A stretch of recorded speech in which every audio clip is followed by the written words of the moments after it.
आजीनं चांगलं सहकार्य केलं.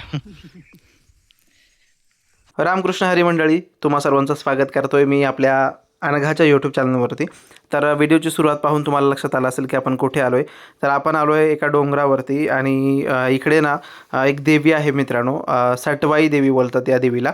तर ज्यांच्या घरी बाळ असताना ते लोक सटवाई देवीचं पूजन करण्यासाठी जात असतात. तर ही आमच्या इकडची सटवाई देवी आहे.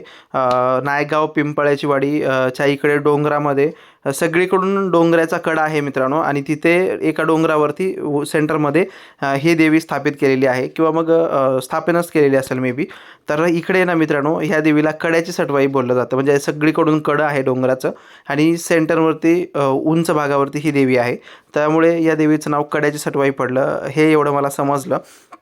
तर आम्ही आलो इकडे भर दुपारी मित्रांनो, बऱ्यापैकी आम्हाला उशीर झाला, दुपारचे 3-1 वाजले असतील आणि इकडे येण्यासाठी. तर इकडे आलो आणि खूप ऊन होतं, त्यामुळे काय केलं की गाडीमध्येच मी आणि बाळ, म्हणजे आमचे अनघा, आम्ही दोघं गाडीमध्येच थांबलो. मग आई, भाऊ आणि बायको त्यांनी हे समोर आले आणि इकडे पूजा वगैरे मांडली. आणि हे सगळं झाल्यानंतर फक्त दर्शन घेण्यासाठी आणि परत आणखीन आपण काय असेल ती थोडीशी पूजा शेवटची करण्यासाठी मग मी आणि माझं बाळ आलं, म्हणजे अनघा, आम्ही दोघं नंतर उतरलो मित्रांनो. म्हणजे का तर इकडे खूप ऊन आहे आणि बाळाला उन्हाच्या झळाळ्या वगैरे लागतील आणि परत बाळा जरी नको पडायला, ह्या उद्देशानं मग मी गाडीमध्ये बसलो होतो. आणि त्या अगोदरच या सगळ्यांनी इथे पूजा संपन्न केली होती आणि मग मी आलो परत. आणखीन मग हळद कुंकू पंचोपचार पूजा केली देवाची आणि नंतर मग नारळ वगैरे जे काय असेल ते सगळ्या गोष्टी मित्रांनो. आणि मग इथे एक पुरुष देवता आहे, ती देवी साटवाई देवी, आणि मे बी हा दैत्य असेल, मलाही एवढं जास्त काही माहिती नाही. तर इकडे आहेर चढवला जातो मित्रांनो, म्हणजे टावेल टोपीचा आहेर असतो.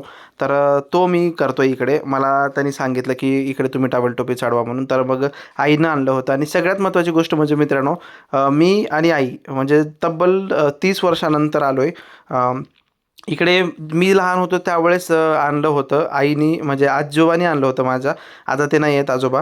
तर त्यांनी माझ्या आईला मला घेऊन आले होते इकडे हे देवीच्या पूजनासाठी, सटवाई देवीच्या, म्हणजे माझ्यासाठी. आता मी माझ्या बाळाला घेऊन आलो मित्रांनो तिची सटवाई पूजन करण्यासाठी. तर इकडे बऱ्यापैकी लोक बकराबळी वगैरे करतात, इकडे जेवण वगैरे करतात आणि देवीला नैवेद्य पण करतात मित्रांनो. पण आपला गोडाचा नैवेद्य आहे, आपण गोडाचाच नैवेद्य करून देवीला हे केले, फळ, मुटका, दिवा आणि जे काय असेल ओटी वगैरे देवीची, ह्या सगळ्या गोष्टी मित्रांनो. सटवाई देवी पूजन करण्याचा मागचा उद्देश हाच असतो की आपल्या देवीचा जो आशीर्वाद असतो, म्हणजे आपल्या बाळाचं जे भाग्य असतं ते सटवाई देवी लिहित असते असं बोललं जातं. तिच्या कपाळावरती अक्षर सटवाई टाकत असते आणि तिची कृपादृष्टी असावी, तिचा आशीर्वाद आपल्याला प्राप्त व्हावा, हा एक निर्मळ भावना या मागची असते, या पूजनाच्या मागची असते. त्यासाठी आपण इकडे आपल्या बाळाला घेऊन आलो, म्हणजे अनघाला घेऊन आलो आहे मित्रांनो, देवीच्या दर्शनासाठी, देवीचा कृपा आशीर्वाद प्राप्त व्हावा यासाठी मित्रांनो. आणि मग इथे छान असं पूजन वगैरे केलं आहे आणि आपल्याला इकडे आजी भेटलेल्या आहेत. आजीनं चांगलं सहकार्य केलं.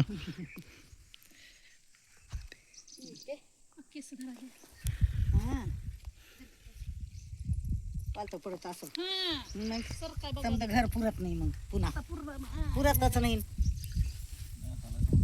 हे कपडे आणून बांधतात नवे का जुने, कसं असते आजी? जुने असं आल्यावर बांधते ती माय. होय टोपी अंगड आणावं लागते, इथं बांधावं लागते. होय. असं तिथंच आहे. आता आणलो नाही मला तीच बांधा, हां, हे हे करा काय तिथंच राहून जाते ती. गच्च बांध गच्च. किती एकलं एवढे कपडे काढून टाकले तिकडे, अजून होय की कुणी नाही ना लेकरच. नेऊन प्रत्येकाला बक्का झाले. ही काय कुणी नाही ना. टोपी फिपी पकड अडकवलेत लोकांनी. हो का, हे ऑनलाईनचं राणीच्या अंगात होतं बघा घरी, हां, बघितलं का? हो. पाणी पाजवा तिला. तर मित्रांनो छान असं दर्शन झाले, पूजा झाली आणि छान वाटते आता. तर घरी निघतोय. हा व्हिडिओ कसा वाटला ते नक्की सांगा. आवडल्यास लाईक शेअर आणि सबस्क्राईब करा. थँक्यू, धन्यवाद.